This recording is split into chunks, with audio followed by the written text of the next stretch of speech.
नसरापूर प्रकरणी अखेर फाशीची शिक्षा।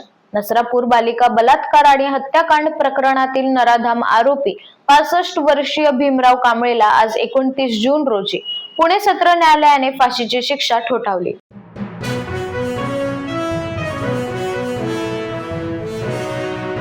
मुख्यमंत्री देवेंद्र फडणवीस यांच्या अध्यक्षतेखालील पंढरपूर तीर्थक्षेत्र विकास आराखड्यासंदर्भात आढावा बैठक घेण्यात आली।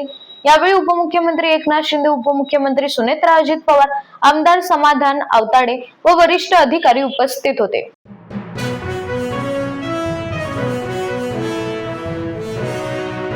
पाणी फाउंडेशनच्या सहकार्याने आयोजित फार्मर कप 2026 चा शुभारंभ मुख्यमंत्री देवेंद्र फडणवीस यांच्या हस्ते वर्षा निवासस्थानी करण्यात आला। यावेळी झूम लिंकद्वारे राज्यातील शेतकरी या कार्यक्रमात सहभागी झाले होते। त्याचबरोबर वर्षा निवासस्थानी नेते मंडळी व वरिष्ठ अधिकारी उपस्थित होते।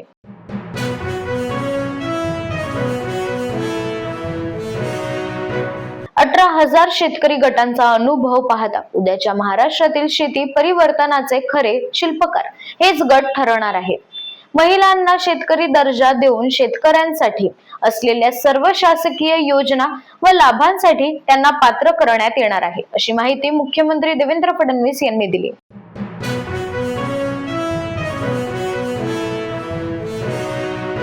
टीईटी पेपर फुटी प्रकरणी महाविकास आघाडीने विधान भवनाच्या पायऱ्यांवर आंदोलनासह सरकारचा निषेध केला। आमदार खासदार फुटले, पेपर फुटीने भविष्य लुटले अशा घोषणा देत विद्यार्थ्यांच्या स्वप्नांशी खेळणाऱ्या या घटनेची जबाबदारी घेऊन शिक्षण मंत्र्यांनी तातडीने राजीनामा द्यावा अशी मागणी केली आहे।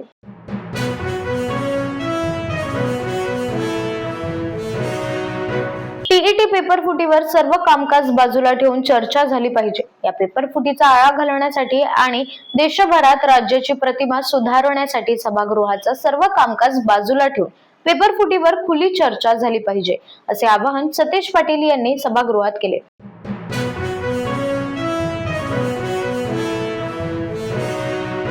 राज्यातील सर्व माध्यमांच्या शाळांमध्ये इयत्ता 1ली ते 10वी पर्यंत मराठी भाषा शिकवणे बंधनकारक आहे। मराठी न शिकवणाऱ्या शाळांवर 1 लाख रुपयांपर्यंत दंड आकारण्यात येईल। त्यानंतरही नियमांचे पालन न झाल्यास संबंधित शाळेची मान्यता रद्द करण्यात येईल, असे शालेय शिक्षण मंत्री दादा भुसे यांनी सभागृहात सांगितले।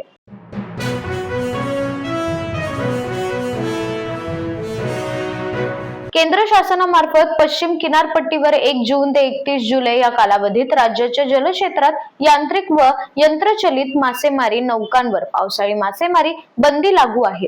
पावसाळ्याच्या सुरुवातीला निर्माण होणारे वादळी वारे, चक्रीवादळे, अवकाळी पाऊस आणि खराब हवामानामुळे मच्छीमारांच्या जीवित व वित्तहानीचा धोका टाळण्यासाठी ही बंदी 1 जून ते 15 ऑगस्ट पर्यंत वाढविण्याच्या शासन आदेशाची माहिती निवेदनाद्वारे पालकमंत्री नितेश राणे यांनी आज सभागृहात दिली।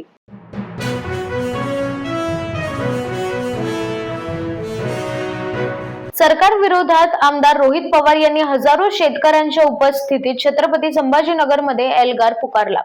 या एल्गार आंदोलनात संपूर्ण मराठवाड्यातील हजारो शेतकऱ्यांसह खासदार सुप्रिया सुळे, प्रदेशाध्यक्ष शशिकांत शिंदे, काँग्रेसचे प्रदेशाध्यक्ष हर्षवर्धन सपकाळ, अनेक नेते मंडळी यांच्यासह आजी माजी पदाधिकारी उपस्थित होते।